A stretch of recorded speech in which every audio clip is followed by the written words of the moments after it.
Ma'am, how is screen time directly affecting fertility? ಏನಂದರೆ ಇದೆಲ್ಲದೂ actively dividing cells ಮೇಲೆ affect ಮಾಡುತ್ತೆ. So sperms are one of the most actively dividing cells in the body. So it can get affected. Especially ನೀವು ಮೊಬೈಲ್ಸ್ನ ಈ ಜೇಬಲ್ಲಿ ಇಟ್ಕೊಳ್ಳೋದು. Pant ಪಾಕೆಟ್ಸಲ್ಲೆಲ್ಲ ಇಟ್ಕೊಂಡ್ರೆ it is very close to testicles.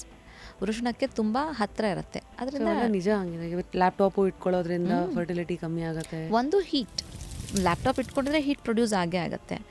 ಭಗವಂತ ಯಾಕೆ ವೃಷಣಗಳನ್ನು ಕೆಳಗಡೆ ಇಟ್ಟಿದ್ದಾನೆ ಅಂದರೆ it's like air controller or AC. ನಮ್ಮ core body temperature 37 degree centigrade ಇದ್ದರೆ 1 to 2 ಡಿಗ್ರಿ ಸೆಂಟಿಗ್ರೇಡ್ ಕಮ್ಮಿ ಇರುತ್ತೆ ಟೆಂಪ್ರೇಚರು ಸ್ಕ್ರೋಟಮ್ ಅಥವಾ ಅಂಡವ್ಯೂಹ ಅಂತ ಹೇಳ್ತೀವಿ.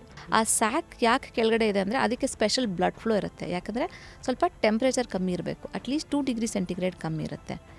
ನಾವು ಯಾವಾಗಲ್ಲಿ ಜಾಸ್ತಿ ಆಗುತ್ತೆ ಹೀಟು? ಒಂದು ಒಬೇಸಿಟಿ, ತೊಡೆ ಸಂದಿನಲ್ಲಿ ಒಬೇಸಿಟಿ ಅಥವಾ ಕೊಬ್ಬಿನಂಶ ಜಾಸ್ತಿ ಆದಂಗೆ ಏರ್ ಸರ್ಕ್ಯುಲೇಷನ್ ಇರಲ್ಲ. ಈ ಥರ ಮತ್ತು ಲ್ಯಾಪ್ಟಾಪ್ ತೊಡೆ ಮೇಲೆ ಇಟ್ಕೊಂಡು ಕೆಲಸ ಮಾಡೋದು, ಈ ಥರ ಎಲ್ಲ ಇದ್ದಾಗ ಟೆಸ್ಟಿಕ್ಯುಲರ್ ಟೆಂಪ್ರೇಚರ್ ಇನ್ಕ್ರೀಸ್ ಆಗುತ್ತೆ.